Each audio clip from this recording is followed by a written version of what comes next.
نقوی ابن سید امداد حسین نقوی کے لیے رحم اللہ من قرأ الفاتحہ. بسم اللہ الرحمن الرحیم.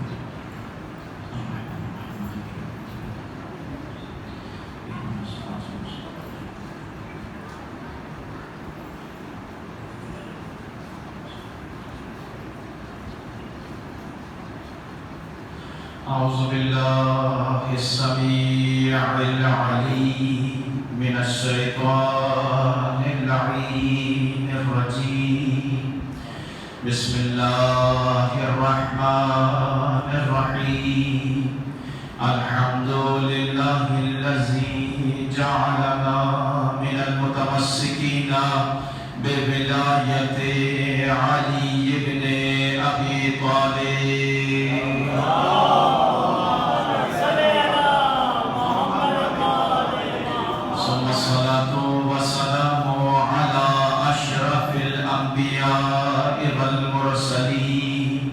خير المبشرين والمنذرين شفيع المذنبين المخاطب بطه وياسين الذي قال الله سبحانه وتعالى في شانه وما أرسلناك إلا رحمة للعالمين خاتم النبيين سيدنا ومولانا أبي القاسم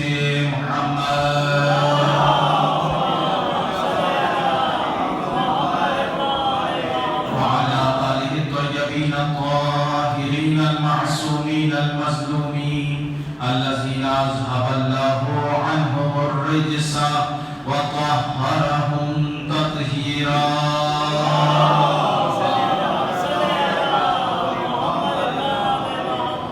ولعنة الله على أعدائهم أجمعين من يومنا هذا إلى يوم الدين. أما بعد فقد قال الله المنان في كتابه التبيان. بسم الله الرحمن الرحيم. إنما يخشى الله من عباده العلماء.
جو بھی عبادات جو ذکر کیا ہے اس کا بہترین اجر مرحوم کو ایصال فرما.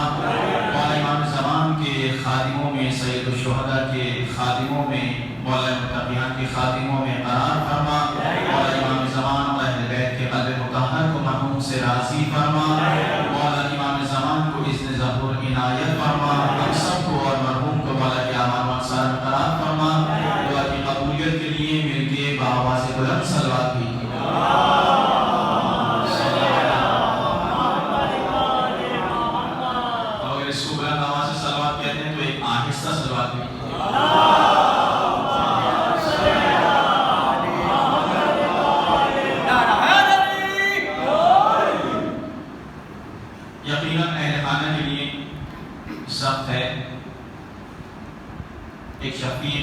والد تھے، نانا اور دادا تھے، اور رشتے کے اعتبار سے جو اہل خانہ سے رشتہ ہے، اور نہ صرف اہل خانہ سے محبت کا رشتہ تھا بلکہ جتنے یہاں مومنین میں دیکھ رہا ہوں یہ محبت ہی کا اظہار ہے جو یہاں سب تشریف لے کر آئے اور ہم میں برابر کے شریک ہیں. سب کی خدمت میں تعزیت پیش کرتے ہیں، تذکیر پیش کرتے ہیں.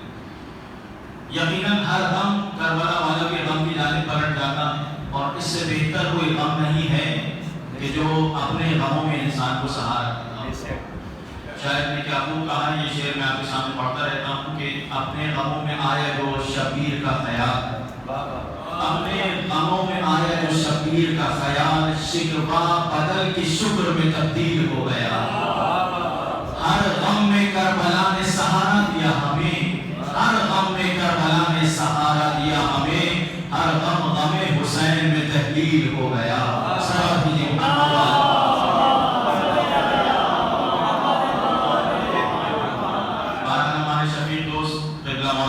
حسن بھی موجود ہیں اور یہ جسارت ہے کہ ان کے ہوتے ہوئے ہم یہاں آپ کی سماعتوں کی طرف کچھ معروضات قبلہ کے حوالے سے اور اہل بیت علیہ السلام کے ذکر کے حوالے سے کریں۔ یقیناً سما خراشی کے لیے مدد خواہ ہیں قبلہ سے۔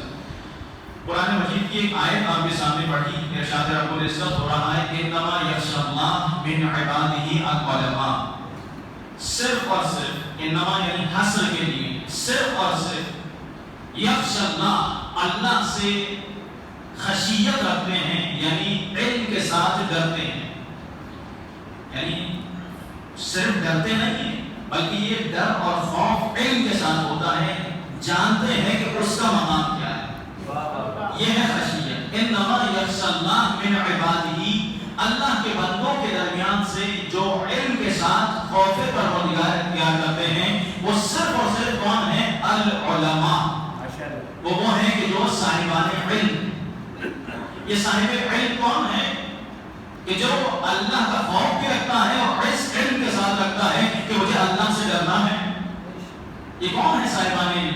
چھٹے مولا واقع صادق محمد امام جعفر صادق علیہ السلام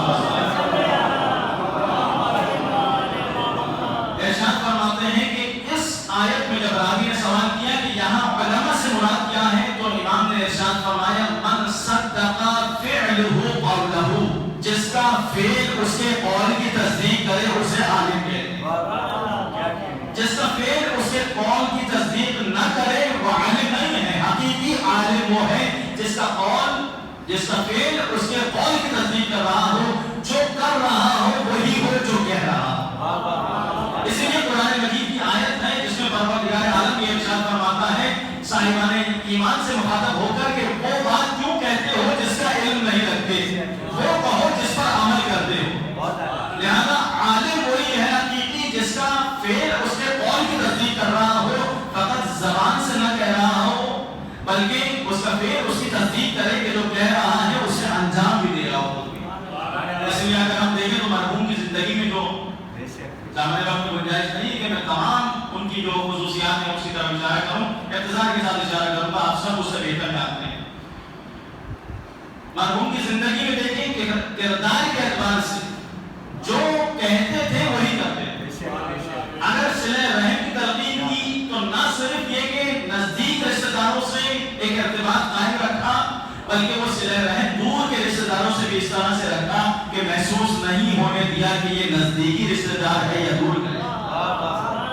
اس انداز میں ہر ایک کے ساتھ صلہ رحم کے ساتھ پیش آنا کہ اگر چھوٹا بچہ ہے تو اس کا بھی احترام کرنا اور اگر بزرگ ہے تو اس کا بھی احترام اور اسے باتیں رکھنا، اور ہر ایک کے ساتھ اس طرح سے گھل مل جانا کہ مولا متقیان نہج البلاغہ میں ہمیں یہ کلمات اختصار میں جو حکمتیں ہیں مولا کی وہاں میں یہ قول ملتا ہے۔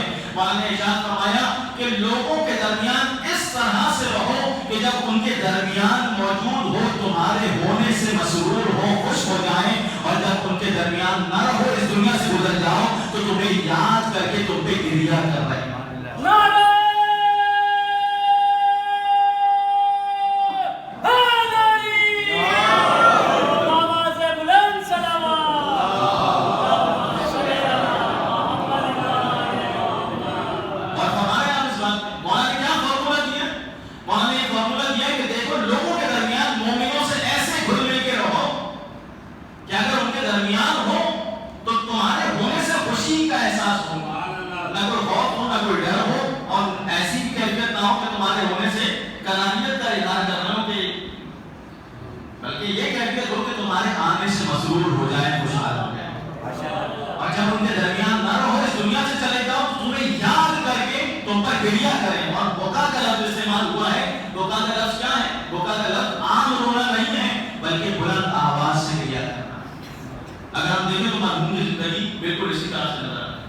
نہ صرف یہ کہ اس اعتبار سے ہمارے لیے نمونہ عمل ہے اور ہم جیسے طالب علموں کے لیے کہ جو کہہ رہے ہیں وہ کر کے دکھا رہے ہیں، بلکہ علم دوست ہونا، علم سے محبت کرنے والے، کتابوں کا مطالعہ کرنا اور ایک باقاعدہ لائبریری کی، اور نہ صرف یہ بلکہ علماء سے ارتباط میں رہنا، آیت اللہ عظمیٰ گرودتی سے خط و کتابت، ان سے فقہی احکام کا سوال کرنا اور ارتباط میں رہنا کہ کیا میری ذمہ داری ہے اور مجھے کیسے اس کو ادا کرنا۔ یہ ہمارے لیے آج مشغلہ راہ ہے یہ تمام چیزیں۔ اور پھر لوگوں کا اور مومنین کا اتنا خیال، اس کے بعد بزرگوں نے مجھے یہ بات بتائی کہ اس بات کا خیال رکھتے تھے کہ کوئی محروم نہ رہ جائے، کوئی ایسا نہ ہو کہ جو مستحق ہو اور اس کی مدد نہ ہو رہی ہو۔ ایک کمیٹی تشکیل دی جس میں بزرگ افراد نے جو ان کے حسب توفیق ایک حصہ تھا وہ مقرر کیا گیا اور وہ قرض حسنہ کے طور پہ دیا جاتا ہے۔ یہ وہ چیزیں ہیں کہ جو ہمیں معاشرے میں رائج کرنے کی ضرورت ہے۔ یہ واقعتاً حقیقی عالم ہونے کے اعتبار سے اگر ہم دیکھیں تو ان کاموں کو انجام دے رہے ہیں، اور ایسا نہیں ہے کہ اس کو دے دیا تو پھر اس کا دے دیا، بلکہ قرض حسنہ کے عنوان سے دیا جا رہا ہے کہ جب تمہاری ضرورت پوری ہو جائے تو واپس کرو تاکہ وہ کسی دوسرے کو دے دیا جائے۔ تو یہ قرض حسنہ کی ایک اچھی صفت ہے جو مومنین اپنا سکتے ہیں، اور ہم سب اس صفت کو اپنا سکتے ہیں کہ اس کام کو آگے بڑھا سکتے ہیں۔ روایت میں ملتا ہے نبی کریم حضرت محمد مصطفیٰ ارشاد فرماتے ہیں جو کوئی بھی کسی سنت کی بنیاد رکھتا ہے، من سن سنتا، بدعت کی بنیاد نہیں، سنت یعنی وہ کام کہ جو پروردگار چاہتا ہے، اس کا حبیب چاہتا ہے، محمد و آل محمد چاہتے ہیں، اگر کسی بھی ایسے کام کی انسان بنیاد رکھتا ہے تو جو بنیاد رکھنے والا ہے، جو بھی اس کام کو جاری و ساری رکھتا ہے، اس کا ثواب اس سنت کی بنیاد رکھنے والے کو ملتا ہے۔ لہذا جو کام خیر ہے ان میں سے ایک کار خیر کیا ہے؟ حدیث قصہ کی بنیاد رکھنا، کہ گھروں کے اندر ذکر محمد و آل محمد کو حدیث قصہ کی صورت میں، اس سے بہترین ذکر کوئی ذکر نہیں ہو سکتا کہ جہاں پنجتن کی بات ہو کہ وہ زیر قصہ آئے اور اہل بیت قرار پائے تو پروردگار نے ان کو کیا مقام عطا کیا۔ یہ جو ذکر ہے اس سے بہتر ذکر کوئی نہیں ہو سکتا۔ انسان مشکلات میں آسانی کے لیے، اپنی حاجتوں کے پورا ہونے کے لیے، تمام چیزوں کے لیے، مشکلات سے نکلنے کے لیے، محرومین کے لیے جو سارے ثواب ہو سکتا ہے اس سے بہتر نہیں ہو سکتا۔ جو بزرگ بارگاہ میں یہاں بھی موجود ہیں اور ان کے ساتھ اس کار خیر میں شریک تھے، ان سے میں یہی گزارش کروں گا کہ اس کو یہ کام رکنا نہیں چاہیے، جاری و ساری رہنا چاہیے۔ اس کی بنیاد جو انہوں نے رکھی اور ان کے ساتھیوں نے، بزرگ ساتھی ہیں، ہمارے لیے تو بزرگ ہیں، ان کے بھی بزرگ نہیں تھے، ان کے تو ہم اور تھے، جو نیک کام کی بنیاد رکھی اس کو چھوڑنا نہیں چاہیے۔ آدھے راستے میں انسان کو جو اخلاص ہے وہ اخلاص اپنے انجام کو کب پہنچتا ہے؟ جب انجام کو پہنچتا ہے، جب وہ خلوص کے ساتھ اختتام کو پہنچتا ہے۔ لہذا یہ جو کار ہے خیر ہے، ان کو انسان کو جاری و ساری رکھنا چاہیے، اور ہمارا عقیدہ اور ہمارا یقین تو یہ ہے کہ جو آل محمد کی محبت پہ مرتا ہے وہ مرتا نہیں ہے۔ اللہ محمد تعالی حب آل محمد ماتا شہیدہ، جو آل محمد کی محبت پہ اس دنیا سے جاتا ہے وہ مرتا نہیں ہے بلکہ اسے شہادت کی موت نصیب ہوتی ہے۔ صلوات بھی محمد۔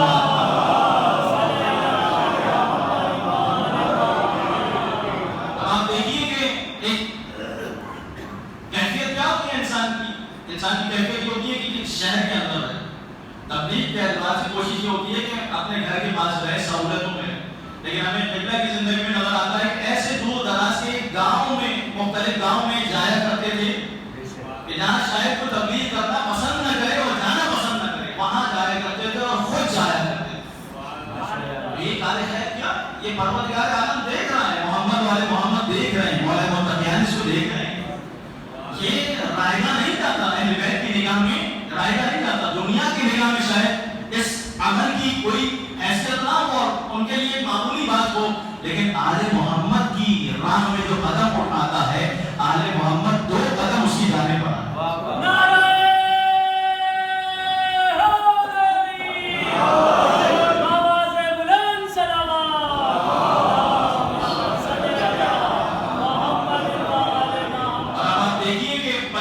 برس سے زیادہ کا عرصہ مدارس پڑھتے ہوئے گزر گیا.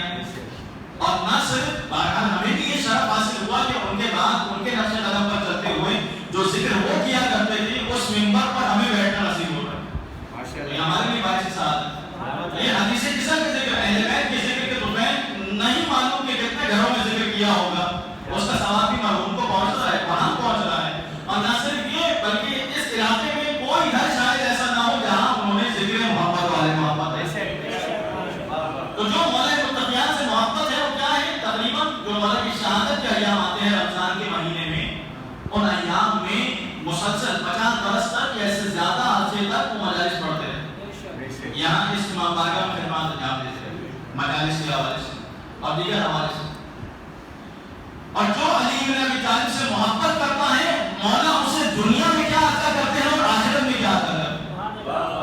ایک روایت ہے اور یہ روایت حماد بن زید سے ہے, نایاب اور نادر روایات میں سے. دیکھیں یہ محبت صرف زبانی اور لفظی محبت نہیں ہے بلکہ عمل اور کردار میں اگر یہ محبت اترتی ہے تو پھر اس محبت امیر المومنین کے ثمرات دنیا اور آخرت میں کیسے ظاہر ہوتے ہیں. یہ قرآنی روایت میں تیزی سے آپ کے سامنے پڑھوں گا. حماد بن زید کہتے ہیں کہ یفتخر ہے, یہ جو راوی ہیں وہ فخر کرتے تھے اس روایت پر کہ یہ روایت میں نقل کرتا ہوں, اور کہا کرتے تھے وَيَقُولْ الْأَمَلُ بِالْحَيِّ, اس روایت پہ ہی امید قائم. یعنی اگر امید ہے تو محمد والے محمد اور مولا متقیان کی محبت پہ, مولا متقیان کی محبت پہ امید ہے, کسی اور چیز سے امید نہیں ہے. کیا ہے امید کس بات میں ہے کہ نبی کریم کی خدمت میں کچھ لوگ آئے اور آ کے اعتراض کرنے لگے مولا متقیان پہ, تو جلال کے عالم میں اللہ کے حبیب نے فرمایا تم علی بن ابی طالب کے مقام کو کیا جانو, علی کون ہے؟ فرمایا اللہ ومن احب علی, علی کا مقام نہیں جو علی سے محبت کرتا ہے اس کے مقام کو تمہارے لیے بیان کرتا ہوں.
یہ تو دنیا میں ہے جو اسے پروردگار عالم عطا کرتا ہے، حکمت اس کی زبان پہ جاری ہوتی ہے، زبان پہ ہاں پر حقیقت جاری ہوتی ہے، دل میں ہاں ہے پروردگار عالم حکمت کو قرار دیتا ہے، اور پھر جب اس دنیا سے جاتا ہے تو کیا کیفیت ہوتی ہے؟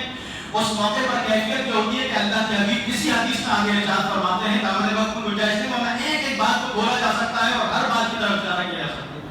میں فقط آپ کے سامنے یہ روایت پیش کر رہا ہوں تاکہ آپ محسوس ہو مولا متقیان کی جو محبت آپ کے دلوں میں ہے اور جو مرحوم کے دل میں تھی اور وہ اس کے اعتبار سے ذکر کیا کرتے تھے۔ آپ دیکھیں کہ جس بلندی میں ہوتا ہے جب دنیا سے جاتا ہے، اللہ کے حبیب نے آگے ارشاد فرمایا، الا ومن احب علیا حقنا علیہ سکرات الموت، جو علی ابن ابی جس نے علی ابن ابی طالب سے محبت کی، پروردگار عالم جو حالت احتضار ہوتی ہے، سکرات الموت کی کیفیت ہوتی ہے، اس کو اس کے لیے آسان بنا دے دیتا ہے۔ الا ومن احب علیا بعث الیہ ملک الموت کما یبعث الیہ الانبیاء، اللہ اکبر، جو علی ابن ابی طالب سے محبت کرتا ہے، اب فرشتہ جو موت کا فرشتہ ہے وہ اس کے پاس کیسے آتا ہے؟ فرمایا آگاہ ہو جاؤ جس نے علی سے محبت کی، موت کا فرشتہ اس کے پاس اس طرح سے آتا ہے جیسے انبیاء الہی کے پاس آتا ہے، جیسے آدم کے پاس آیا، جیسے نوح کے پاس آیا، جیسے ابراہیم کے پاس آیا، جیسے اسماعیل کے پاس آیا، جیسے موسیٰ و عیسیٰ کے پاس آیا، جیسے محمد مصطفیٰ کے پاس آیا۔ کیسے آیا محمد مصطفیٰ کے پاس؟ اس وقت تک گھر کے اندر داخل نہیں ہوا جب تک اجازت نہیں دیتی، جب اجازت ملی تو گھر کے اندر داخل ہو۔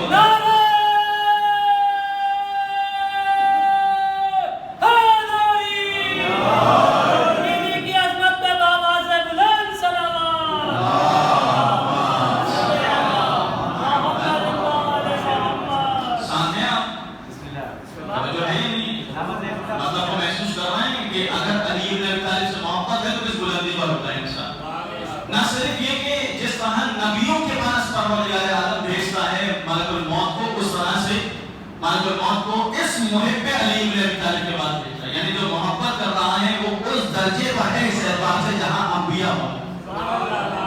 نہ صرف یہ بلکہ جب وہ قبر میں اتارا جاتا ہے، الا ومن احب علیا جعل اللہ قبرہ روضۃ من ریاض الجنہ، پروردگار عالم اس کی قبر کو بہشت کے باغوں میں سے ایک باغ قرار دیتا ہے۔ اور اب جب یہ اٹھتا ہے قبر سے تو کیفیت کیا ہوتی ہے؟ ایک ایک چیز کو نبی کریم نے بیان کیا، میں اپنی جانب سے کوئی بات آپ کے سامنے بیان نہیں کرتا۔ جب قبر سے اٹھایا جاتا ہے تو چہرے کا نور کیسا ہوتا ہے؟ اللہ کے حبیب نے آگے ارشاد فرمایا، الا ومن احب علیا جاء یوم القیامہ، یہ یوم قیامت آئے گا، روز قیامت آئے گا، کس کیفیت میں؟ فرمایا وَوَجْهُهُ كَالْقَمَرِ لَيْلَةَ الْبَدْرِ، اللہ اکبر، جب روز قیامت آئے گا یہ علی ابن ابی طالب سے محبت کرنے والا تو اس طرح سے آئے گا جس طرح چودھویں کا چاند دمک رہا ہوتا ہے، ایسے اس کا چہرہ دمک رہا ہوگا، ایسے اس کا چہرہ منور ہوگا، چمن چمن کلی کلی لگن لگن گلی گلی نعرے حیدری یا علی یا علی مدد حق اس بلندی پر جب اٹھایا جائے گا تو اس انداز۔ اب میں عربی چھوڑ رہا ہوں کیونکہ وقت میں گنجائش نہیں ہے، ورنہ میں تمام چیزوں کو آپ کے سامنے پڑھتا ہوں۔ اس طرح سے ہوگا کہ جب حساب و کتاب ہوگا تو وہ حساب و کتاب ہوگا جو انبیاء کا حساب و کتاب ہوگا، یعنی نہ کوئی دیوان اس کے ہاتھ میں ہوگا، نہ ہی کوئی حساب و کتاب لیا جائے گا، نہ کوئی میزان نصب کیا جائے گا۔ جب پولیس صراط کو عبور کرے گا تو اس انداز سے عبور کرے گا کالبرق الخاطف، جیسے بجلی گزر جاتی ہے ویسے یہ پولیس صراط کو عبور کرے گا، اور جب بہشت میں داخل ہوگا تو کیا کیفیت ہوگی؟ فتحت لہ ابواب الجنان ابواب الجنت الثمانیہ، آٹھوں کے 8 دروازے پروردگار جنت کے اس کے لیے کھول دے گا اور حکم ہوگا جس دروازے سے چاہو جنت کے اندر داخل، جس دروازے سے داخل ہونا چاہتے ہو اس دروازے سے داخل۔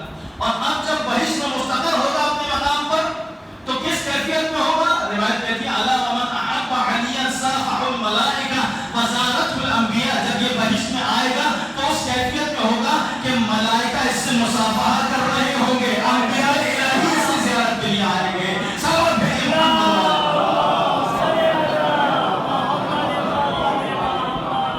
لیکن اب ہم پر لازم کیا ہے؟ ہم پر لازم یہ ہے کہ واقعیتاً محب ہو جائے، حقیقی جانے والے بندے دکھائیں۔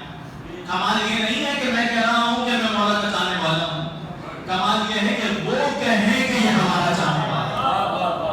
کمال یہ نہیں ہے کہ انسان صرف شان کو مان لے، کمال یہ ہے ان کے فرمان کو بھی مان کے دکھائے۔ صلوات بھیجئے محمد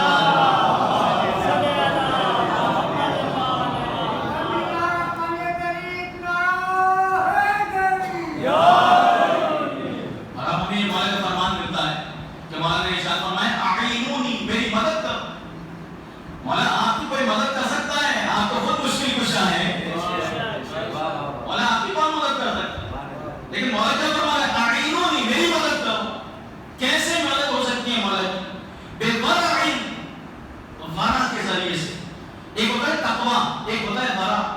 ورع تقوی سے بڑھ کر مرتبہ ہے، یعنی نہ صرف انسان حرام سے بچے بلکہ جس چیز کے اندر شاہبہ بھی ہو جائے کہ یہ کہیں مجھے حرام کی طرف تو نہیں لے کے جائے گی، اس سے بھی انسان بچ جائے۔ یہ ہے پرہیز اختیار۔ اعینونی بالورع، پرہیز اختیار کرو، تقوی الہی اختیار کرو، واجتہاد۔ اور یہ نہیں ہے کہ گھر کے اندر بیٹھے رہو اور انتظار کرتے رہو، نہیں، واجتہاد، جدوجہد کرو، کوشش کرو۔ علی کی محبت جس کے دل میں ہوتی ہے وہ اس طرح سے علی کا مددگار ہوتا ہے کہ گھر میں بیٹھا نہیں رہتا، بلکہ اگر نماز کا وقت ہوتا ہے تو مسجد میں آتا، منتظر نہیں رہتا کسی چیز کا، کوشش کرتا رہتا ہے کہ اب مجھے اس سے بہتر ہونا ہے، مجھے اس درجے پر اگر پہنچنا ہے تو اس سے بہتر ہونا ہے۔ اور پھر امام نے فرمایا وعفۃ المسجد، اور میری مدد کرو کس چیز کے ذریعے سے؟ میری مدد کرو عفت اور پاک دامنی کے ذریعے سے، عفت کے ذریعے میری مدد کرو۔ یعنی کیسے مدد ہو سکتی ہے مولا کی؟ اگر معاشرے کے اندر مرد عفیف ہو جائے، عورت عفیفہ ہو جائے، تو معاشرہ کیسے، وہ علوی معاشرہ، وہ جامعہ علوی جو مولا متقیان چاہتے تھے کہ معاشرے کو اس بلندی پر لے کے چلے جائیں، تو وہ معاشرہ کیسے تشکیل پا سکتا ہے اگر انسان مرد ہے تو اپنی نگاہوں کو نامحرم کی طرف بڑھائے نہیں جھکتا، اس طرح سے بات کام نہیں ہوتی۔ اور اگر خاتون ہے، عورت ہے، تو کس طرح سے وہ جو حجاب الہی ہے اس کی رعایت کرے۔ یہ جناب سیدہ ہی ہیں جو ہمارے لیے مسئلے رائے ہیں، کس اعتبار سے مسئلے رائے ہیں کہ جب گھر کے اندر ایک نابینا صحابی آیا تو حجاب فرمایا، رسول اللہ نے فرمایا دیکھ نہیں سکتا یہ نابینا ہے، فرمایا کیا ہوا، وہ نہیں دیکھ سکتا تو میں تو دیکھ سکتی ہوں۔ صلوات بھیجئے محمد۔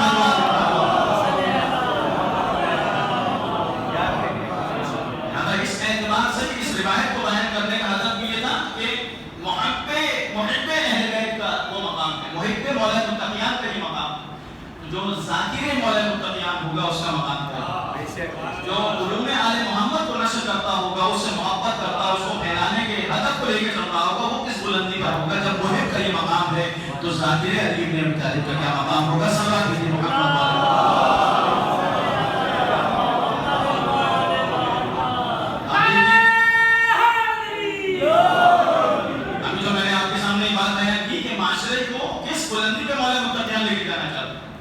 یہی کوشش و کاوش مرحوم کے جو عمل ہے اس سے واضح ہو رہا ہے، ذات الحسنہ کے اعتبار سے کوشش کرنا، حدیث کے ساتھ گزاری کرنا، یعنی لوگ جڑے رہے ہیں محمد والے محمد کے ساتھ۔ کتنے لوگوں کو نہ جانے شیعہ کیا، مکتب اہل بیت سے مکتب حقہ، مذہب حقہ سے روشناس کروایا، کتنے لوگ منقلب ہوئے اور اس مذہب حقہ سے روشناس، نہ صرف روشناس ہوئے، آشنا ہوئے، معرفت حاصل ہوئی، بلکہ اس مکتب کے اندر داخل ہوئے۔ یہ تبدیل تھی ان کی، اور کوشش کیا ہے؟ کوشش یہ ہے کہ وہ جامع علوی، جامع مہدوی، وہ معاشرہ جو علوی معاشرہ ہو، مولا متقیان کا معاشرہ ہو، ایسا ہو چاہتے ہیں، جو معاشرہ فاطمی معاشرہ ہو، جو معاشرہ حسنی معاشرہ ہو، جو معاشرہ حسینی معاشرہ ہو، جو معاشرہ سجادی معاشرہ ہو، جو معاشرہ باقری معاشرہ ہو، جو معاشرہ ساجدی معاشرہ ہو، کاظمی معاشرہ، رضوی و تقوی و تقوی و نقوی معاشرہ، عسکری معاشرہ، اور جو مہدوی معاشرہ جس کا ہم انتظار کر رہے ہیں۔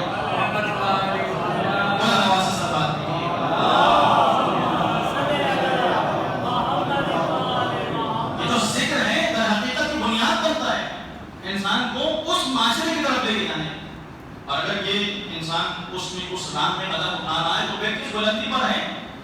چھٹے امام نے ارشاد فرمایا رحم اللہ عبدا من احیا ذکرنا من احیا امرنا، پروردگار عالم اس شخص پر، اس بندے پر رحمت کو نازل فرمائے جو ہمارے امر کو زندہ کرتا ہے۔ تو یہ تو رحمت ہے، اسی لیے تو ہم مرحوم کہتے ہیں۔ تو مرحوم نہ صرف دنیا سے جانے کی بات ہے، بلکہ جو ایمان کی دعا ہے، پہلی بات تو یہ کہ وہ دنیا میں بھی اس کے شامل حال ہو رہی ہے اور آخرت میں بھی اس کے شامل حال ہو رہی ہے، اور نہ صرف دنیا و آخرت میں شامل حال ہو رہی ہے، بلکہ جو چھٹے ایمان کی دعا ہے، یہ وہ دعا ہے جو مستجاب دعا ہے۔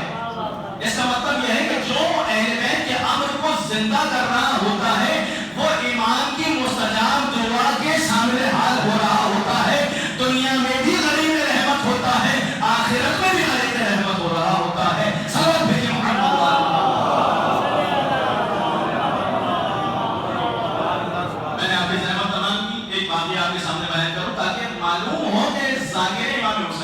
ایک عالم کا مقام کیا ہے، جو ذکر کر رہا ہوا ہے، کس بلندی پر ہوتا ہے۔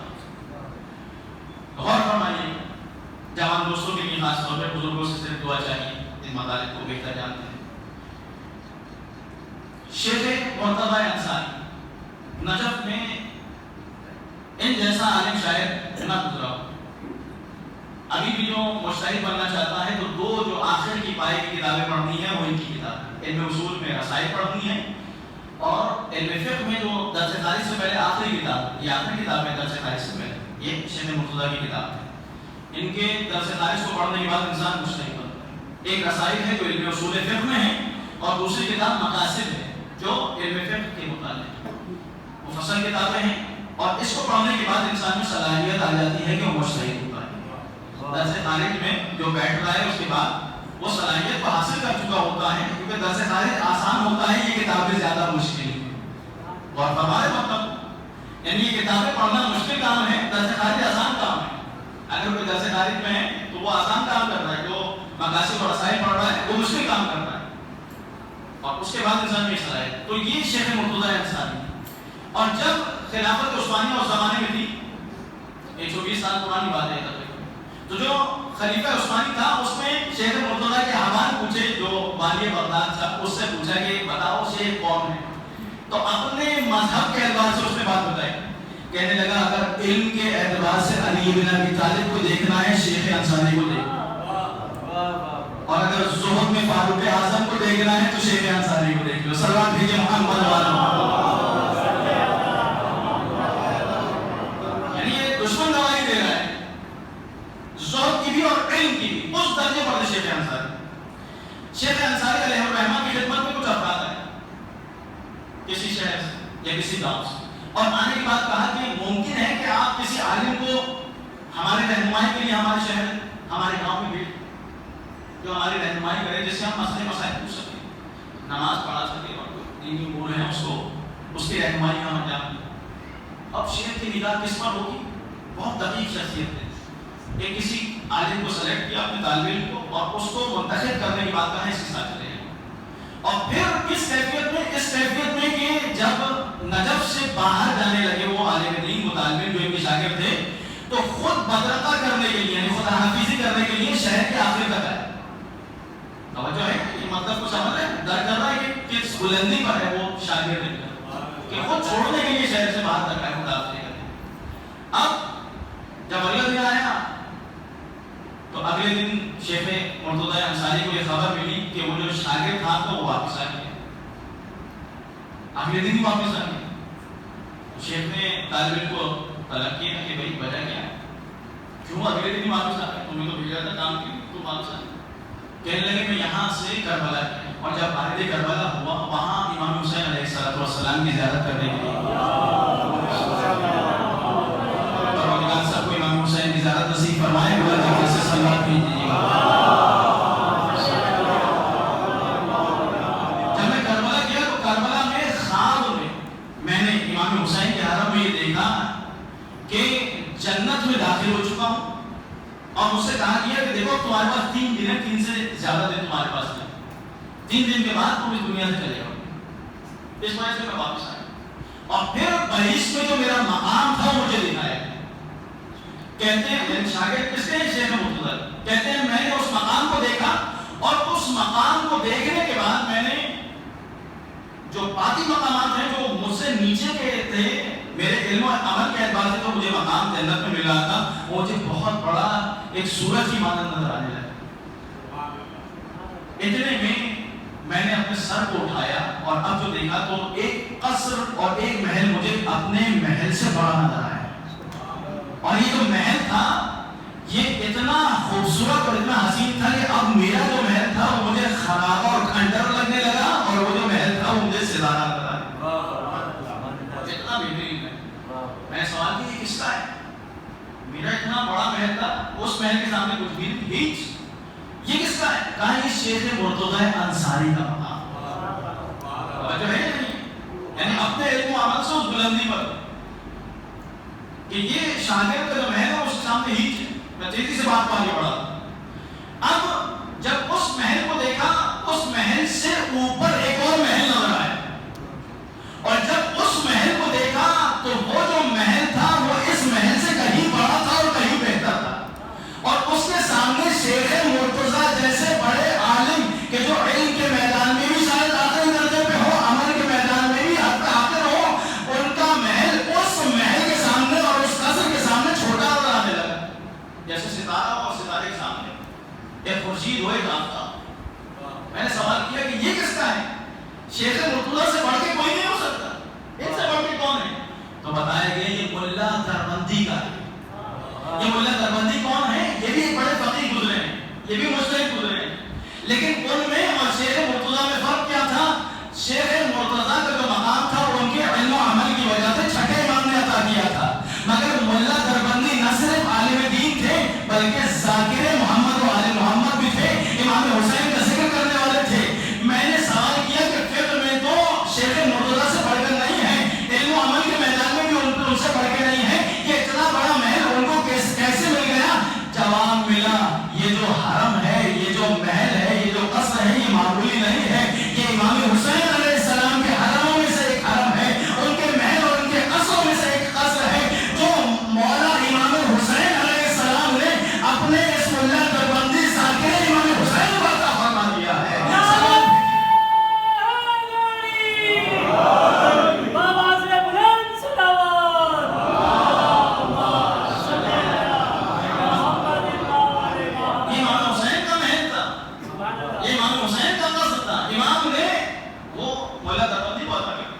یہ ملا دربندی کوئی معمولی شخصیت نہیں تھی، جو امام کا ذکر کرتا ہے وہ کس بلندی پر ہوتا ہے؟ کہتے ہیں کہ بارد تبریز تو سمیٹ رہا ہوں اور ختم کر رہا ہوں یہاں پر، آذربائیجان میں تبریز ایک شہر کا نام ہے، بڑا شہر، تبریز میں داخل ہوئے اور محرم کے ایام اور وہاں 9 محرم کو جناب عباس کا ذکر ہوتا ہے، ہمارے 8 محرم کو، تو جب جناب عباس کا تذکرہ آیا اور ذکر کرنے لگے تو مولا عباس کے فضائل کو انہوں نے وہاں بیان کیا، اور پوری مجلس خاص کرتی جناب عباس کے ذکر سے، فضائل بھی جناب عباس کے اور مسائل بھی جناب عباس کے، اور جب اس مجلس کو انہوں نے پڑھا، پڑھنے کے بعد جو ان کا لباس تھا کہنے لگے اس کو میں اپنی شفاعت کے لیے اپنے ساتھ قبر میں رکھوں گا۔ اب جب لوگوں نے اس بات کو سنا تو ان سے اس لباس کو لیا اور اس کے ٹکڑے ٹکڑے کیے اور سب نے تبرک کے طور پر اس کو رکھ لیا۔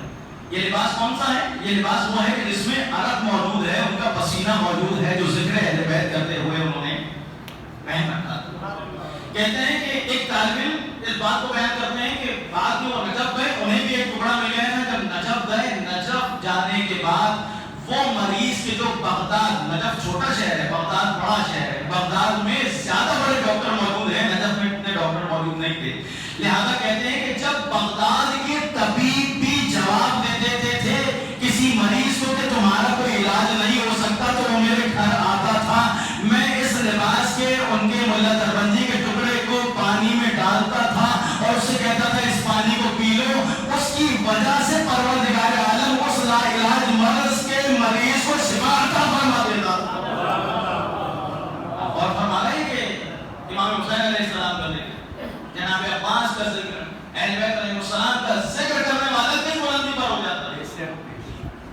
اگر کوئی واقعہ اپنے قول کی فعل سے تصدیق کر رہا ہو تو کس درجے پر ہوگا ہم اس کو درک نہیں کر سکتے، محسوس نہیں کر سکتے۔ تسلی خاطر کے لیے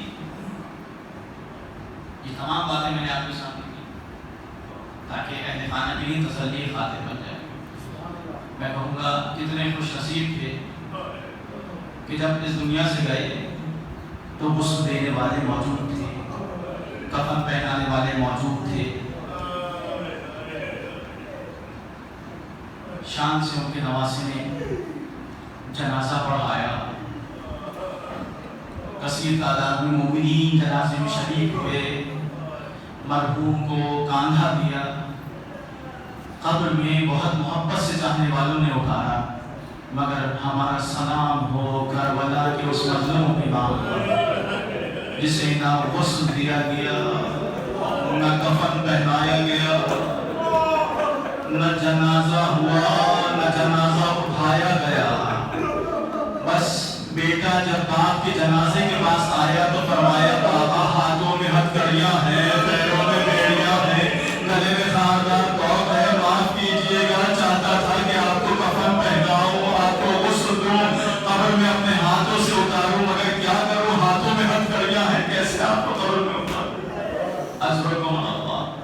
ہوتا یہ ہے، دستور یہ ہے کہ تسلی دی جاتی ہے، تعزیت پیش کی جاتی ہے، یہ اہل بیت کا دستور ہے، اسلام کا حکم ہے کہ دیکھو جب کوئی اس دنیا سے چلا جائے تو اس کے اہل خانہ کو، اس کے لواحقین و متعلقین کو تسلیت و تعزیت پیش کرو۔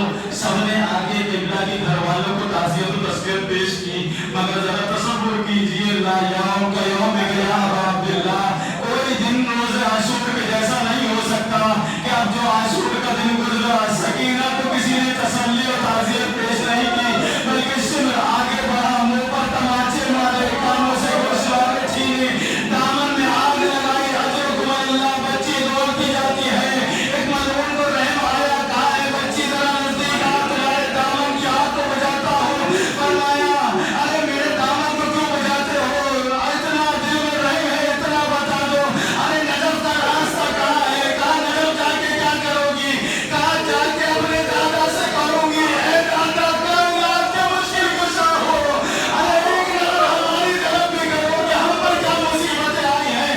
عزرکم اللہ، ایک مرتبہ بچی مقتل میں دوڑتی ہوئی آئی، سوال کیا ہے بابا کہاں ہو، بابا کو پہچانے تو کیسے پہچانے، اس لیے کہ پہچاننے کے لیے چہرہ اور سر ہونا لازم ہے، مگر ظالموں نے سارے تن سر سے جدا کر لیے ہیں، تن سے سر جدا کر لیے ہیں۔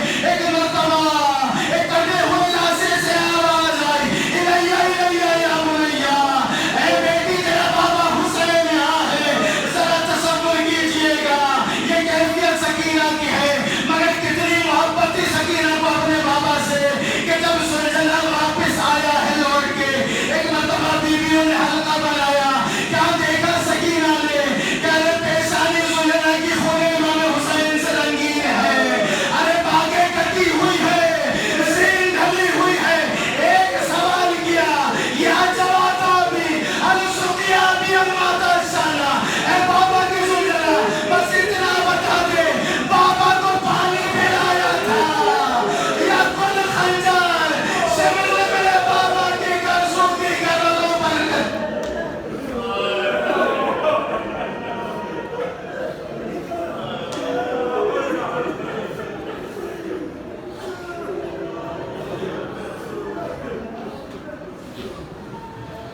ألا لعنة الله على القوم الظالمين وسيعلم الذين ظلموا أيام منقلب ينقلبون۔ بارگاہ تجھے واسطہ محمد والے محمد کا اس قلبی سے ذکر کو اپنی بارگاہ میں شرف قبولیت کی عنایت فرما، کوئی غم نہ دے ہمیں اور حاضرین کو اور مولانا کے اہل خانہ کو سوائے غم حسین کے۔ بارگاہ تجھے واسطہ محمد والے محمد کا اللہم غفور قبلہ مولانا ارشد حسین نقوی ابن سید امداد حسین نقوی کی درجہ بلند ہے بلند طرف جو ہمارے معصومین میں جگہ عنایت فرما، قبر کی منازل کو ان کے لیے سہل و آسان فرما، برزخ کی منازل کو مرحوم کے لیے سہل و آسان فرما، ان کی قبر کو اپنے نور انوار محمد و آل محمد سے منور فرما، روز محشر شہزادی کونین سلام اللہ علیہ کی شفاعت نصیب فرما، جو ذکر کیا عالم دعامل تھے، جو عمر خیر انجام دیے، بچوں کی بہترین تربیت انجام دی، بارگاہ تجھے واسطہ محمد و آل محمد کا اس تمام